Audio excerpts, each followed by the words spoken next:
Dear El Mundo, I am addressing you today on behalf of Kailasa in response to your recent anti-indigenous articles on behalf falsely of Kailasa that indigenous communities reject agreements with fictitious Kailasa and systematically misrepresenting our sovereign nation, our diplomatic efforts, and our humanitarian mission. That in response to your anti-indigenous position disguised as defense.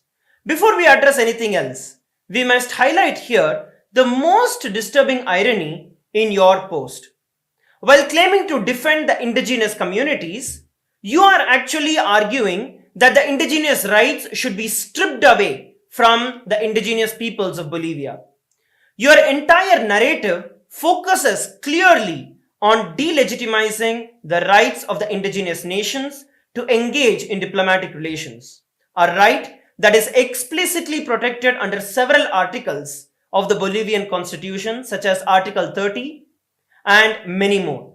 The Article 30 guarantees the indigenous peoples the right to self-determination and territoriality. And the Article 30 also ensures that the right to maintain their own institutions. It's profoundly hypocritical to see how you try to position yourself as a defender of indigenous rights while at the same time undermining the fundamental rights of the indigenous communities to enter into agreement with other international partners of their choosing.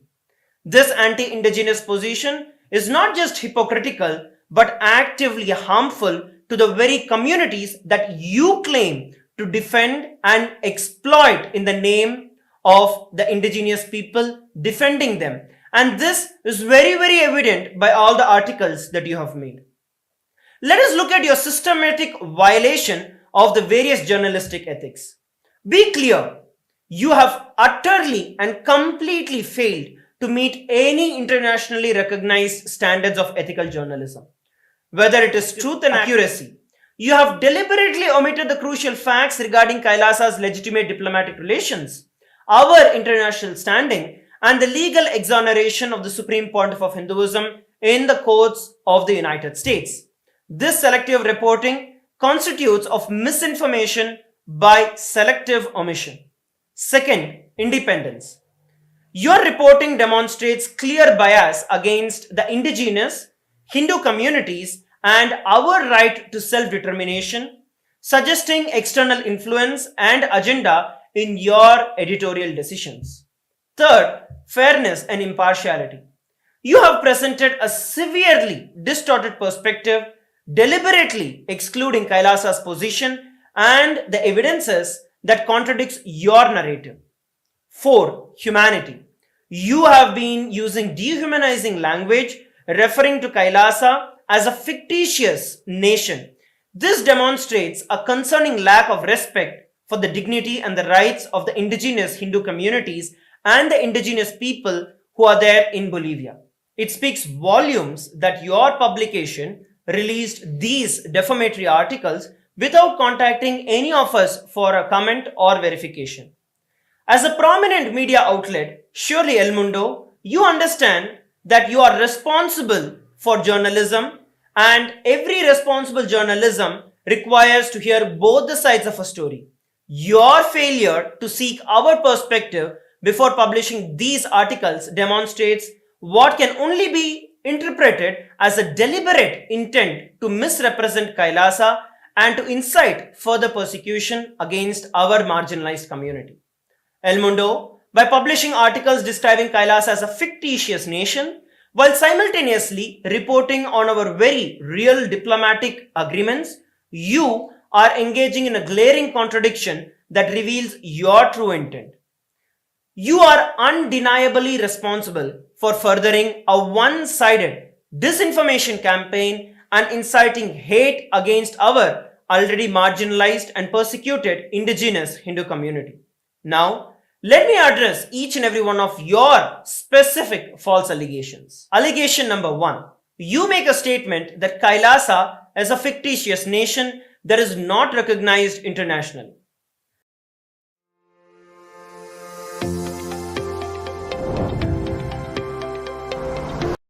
This allegation fundamentally misrepresents both the international law and Kailasa's sovereign status.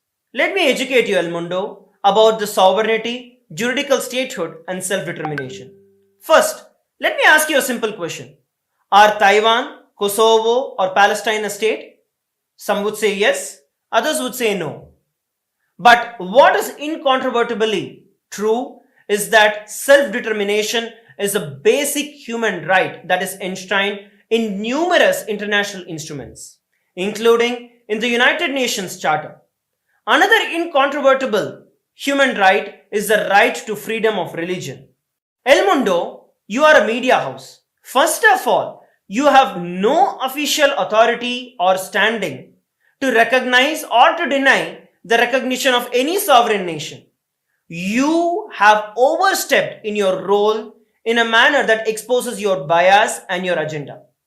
It's important to note that even the United Nations itself, by its virtue of its own declaration, states very clearly that it is neither a state nor a government, and therefore it does not possess any authority to recognize either a state or a government.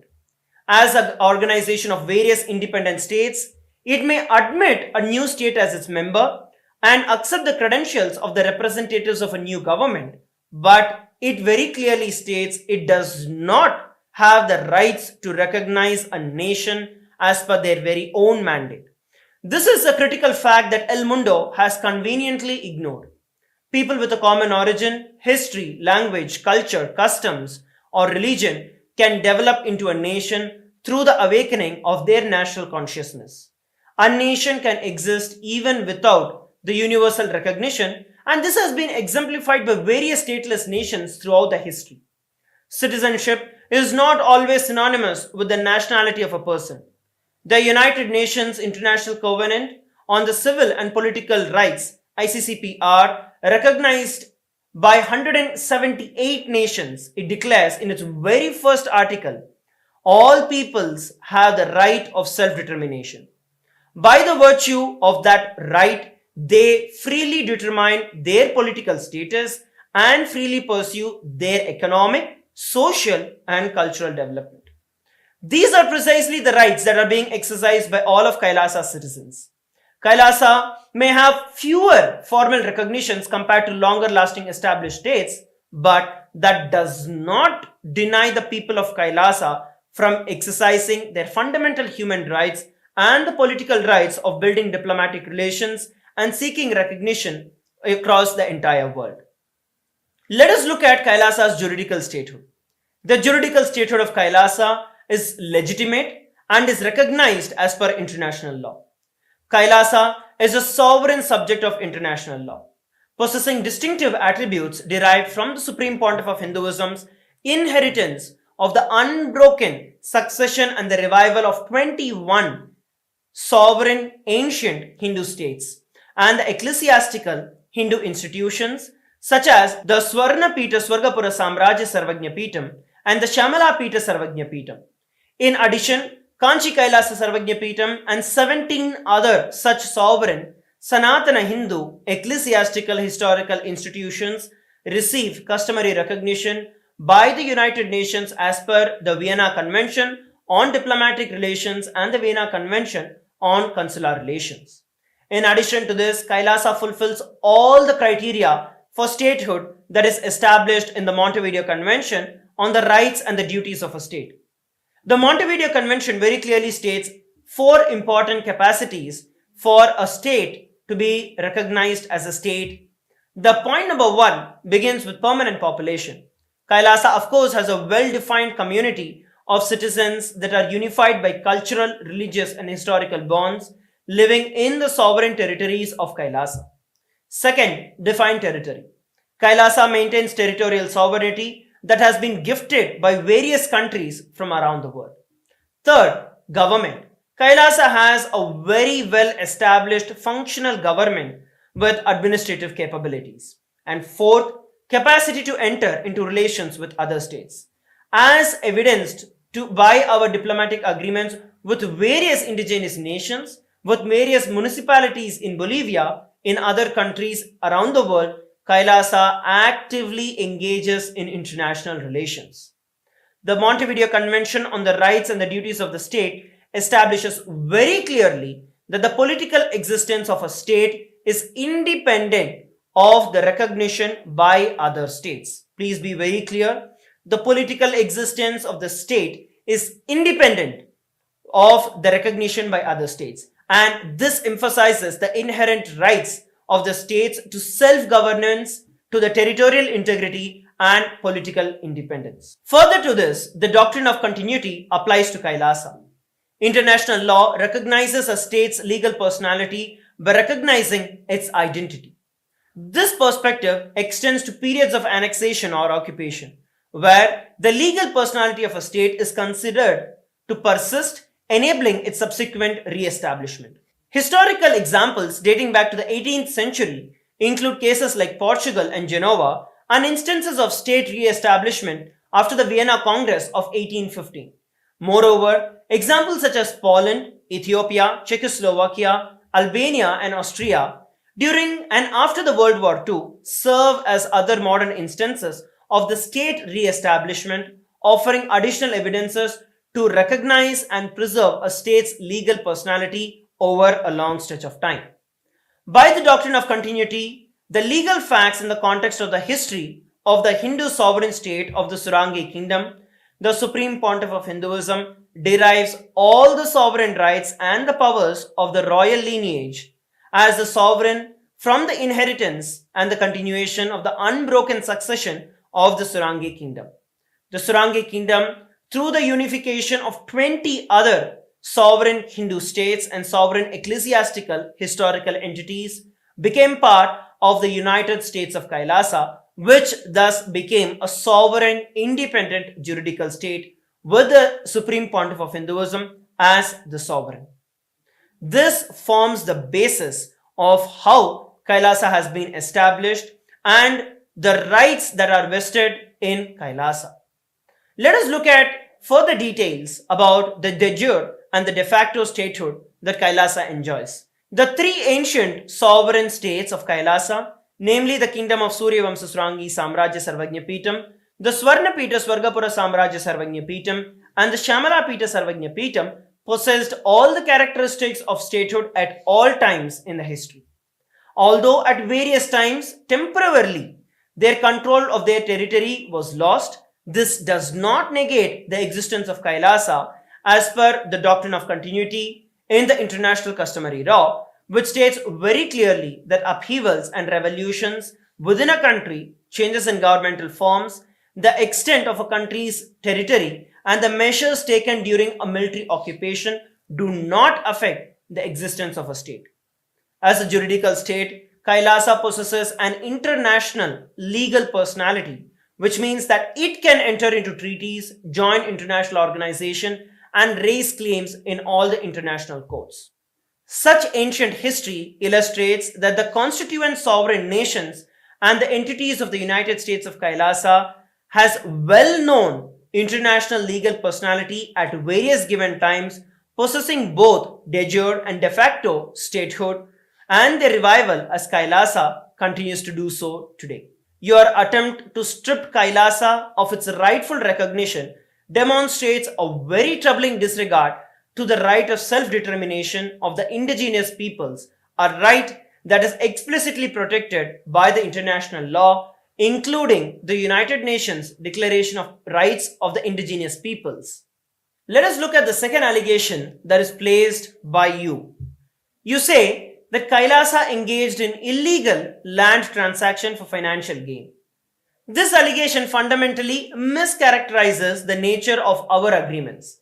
Kailasa did not seek to purchase or own any indigenous lands. These were lease agreements and were collaborative conservation partnerships that explicitly respect the indigenous ownership and their rights. The agreements include the support for environmental protection and sustainable management, preservation of indigenous knowledge systems, humanitarian aid and development assistance, cultural exchange and promotion of indigenous rights. These are not transactions but partnerships that benefit the indigenous communities while preserving their autonomy and their land rights. Our agreements with the indigenous nations include the explicit clause state, quote unquote, payment effectuated after ratification by the competent authorities. This ensures full compliance with the Bolivian law and to follow the laws of the state. These are conservation partnerships, not territorial claims, and these are endorsed by the indigenous leaders who retain their authority and sovereignty under the Bolivia's constitution. Moreover, these agreements do not threaten Bolivia's sovereignty in any way. We are deeply respectful of Bolivia's territorial integrity, and the Bolivian constitution itself guarantees the right to the self-determination and the autonomy of the indigenous people. Our partnerships are fully aligned with these constitutional principles.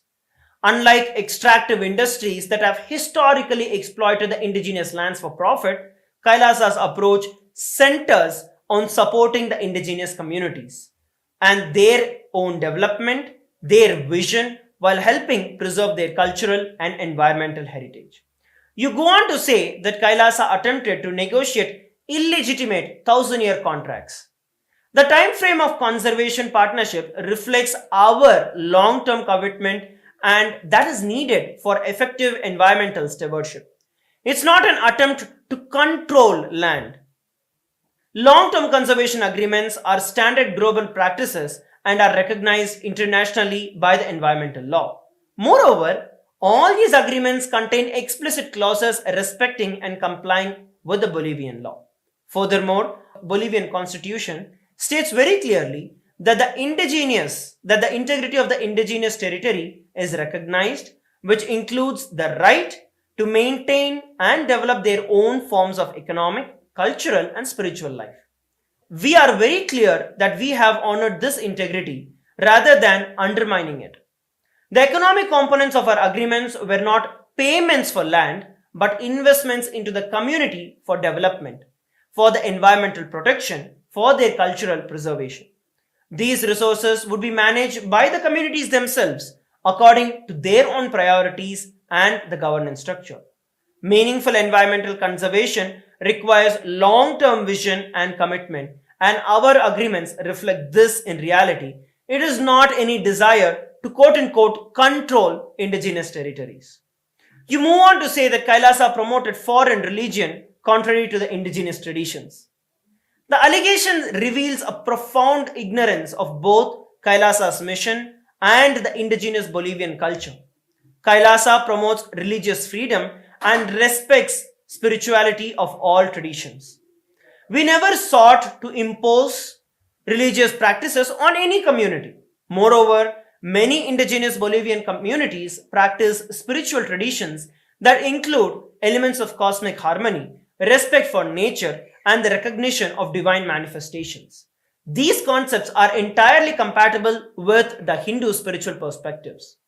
The allegations that indigenous communities cannot engage with other traditions itself is a contrary and is a colonist perspective that denies their agency and their intellectual sovereignty. The Supreme Pontiff of Hinduism has made extraordinary contributions to these indigenous civilizations worldwide and serves as the emperor for the 21 ancient kingdoms.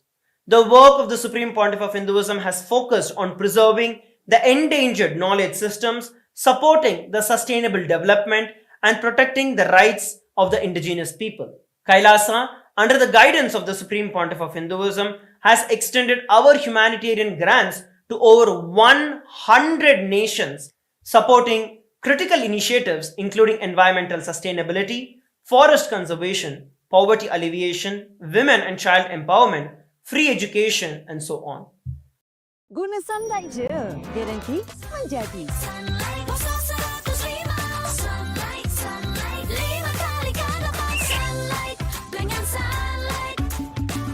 Sunlight guarantee menjadi. Cubalah hari ini.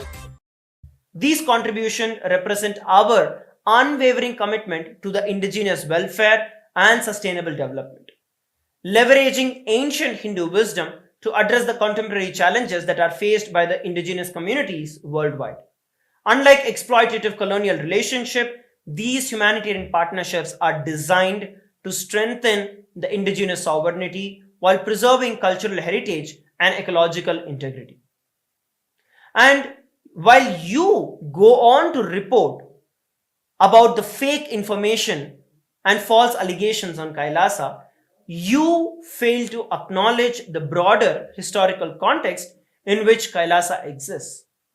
The Hindu genocide and ethnocide that the Hindus have faced stand as one of the most tragic and overlooked chapters in the entire human history. We are indigenous people and we have suffered from colonization. At one given point in time, Hindus had over 56 indigenous nations, spanning approximately 6 million kilometers square across the entire Asian belt. With over 10,000 indigenous traditions, 1,700 provinces and over 200 Hindu kingdoms. The dark chapter of several centuries includes massacre of over 500 million Hindus, slavery of 4 million Hindus, and artificially induced famines resulting in death of over 160 million Hindus, destruction of thousands of Hindu temples, over 1 million Hindu educational institutions, and over 80 million Hindu scriptures. Today, a very small fraction of these indigenous Hindu traditions endure, with the Hindu sovereign lands being unlawfully annexed, leading to the forced mass exodus of Hindus and the indigenous nations. Kailasa represents the revival and the preservation of these indigenous traditions, cultures, and knowledge systems that the colonizers attempted to eradicate. By delegitimizing Kailasa, El Mundo, you become a complicit in the ongoing erasure of the indigenous Hindu heritage. Let me attend to the next allegation that you pose. You say that Kailasa used deception and false promises to appropriate indigenous lands. This is categorically false. All the negotiations were conducted transparently with full disclosure and the presence of the community and the leaders of the community. The terms were clearly documented, translated into the local language, and explained in detail.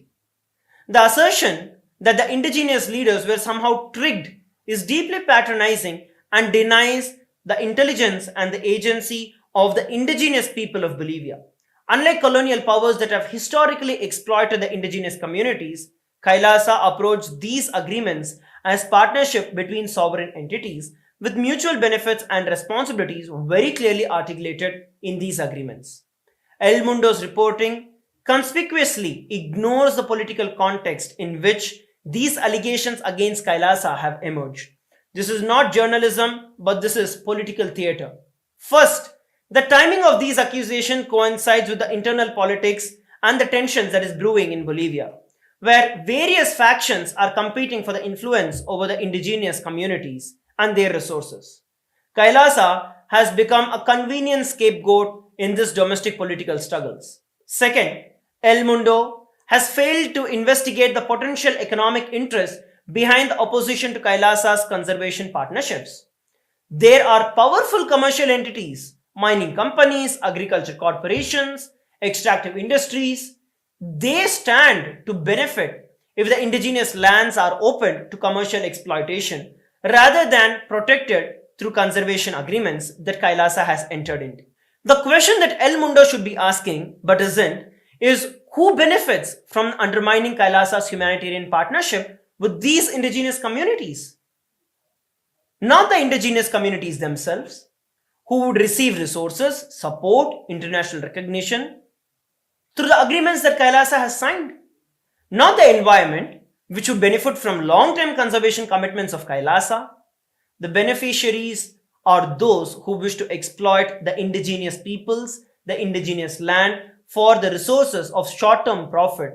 And this is a very colonial mindset that Kailasa stands against. You further go on to place an allegation that Kailasa offered financial incentives to commercialize indigenous heritage. The economic components of our agreements were not payments for land, but investments into the community for the development as stated earlier. These resources would be managed by the communities themselves according to their own priorities and structures.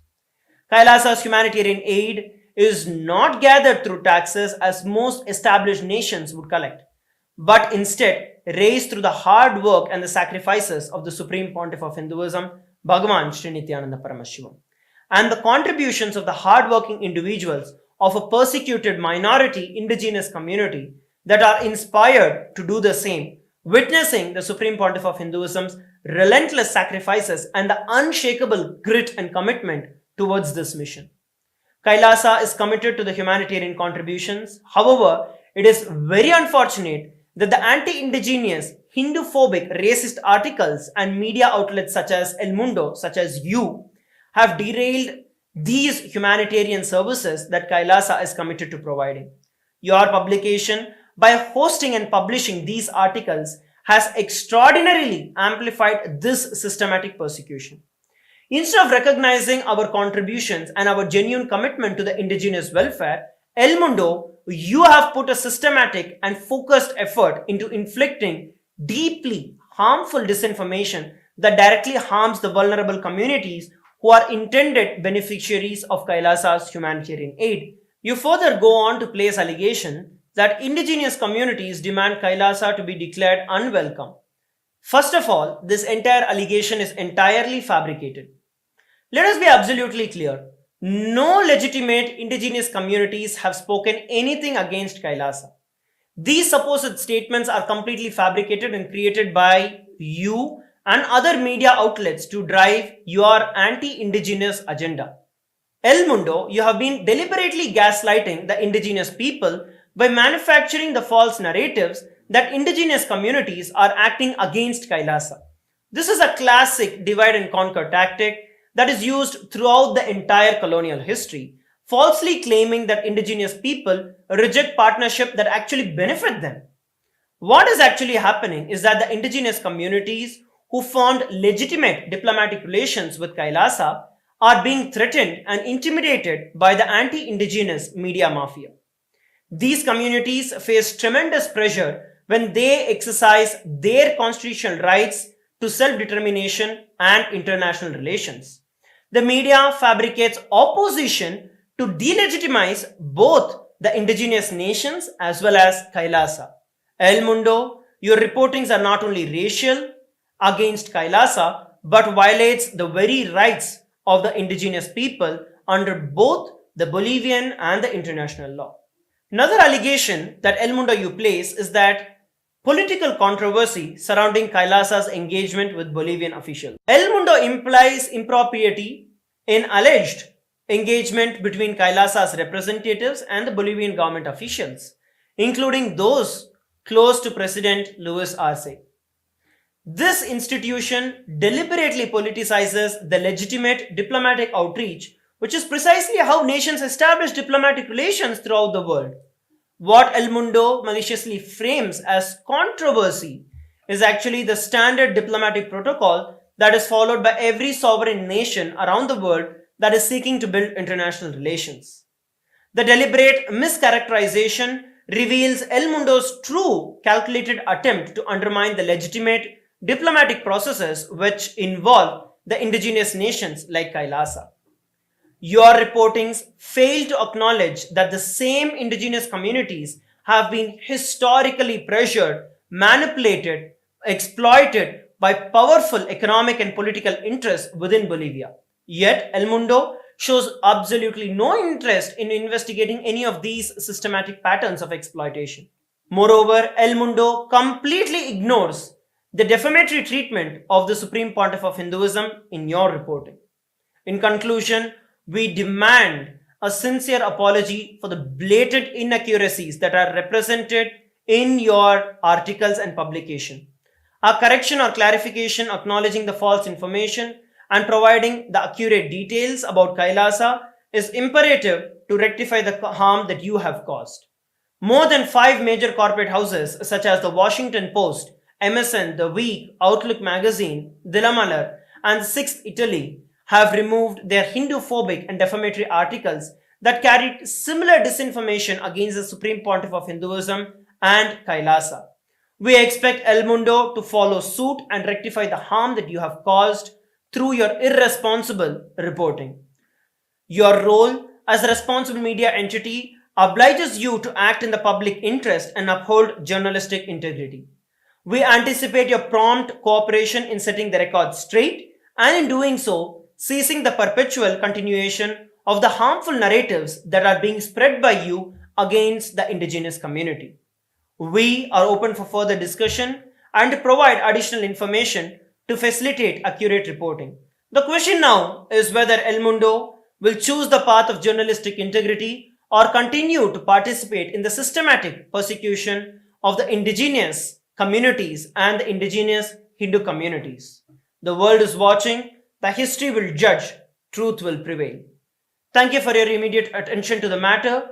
We expect a resolute and corrective response. Thank you, Nithyananda.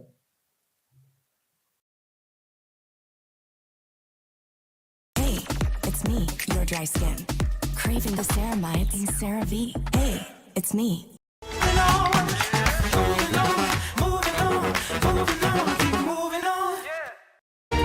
Stage.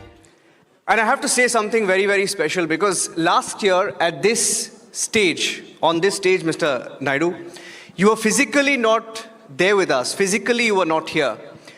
But he joined us virtually last year, and it was the first time after he had broken away from the NDA. You made that announcement on the Republic Summit last year when Mr. Naidu was asked a question whether he believes in the Modi style of governance, whether he agrees with the developmental projects and the style of Mr. Modi, and it was for the first time that you gave a hint. Today, you are with the NDA, and you're a successful and the most powerful ally of the NDA. So first of all, thank you, Mr. Naidu, for being with us. Thank you. Very nice.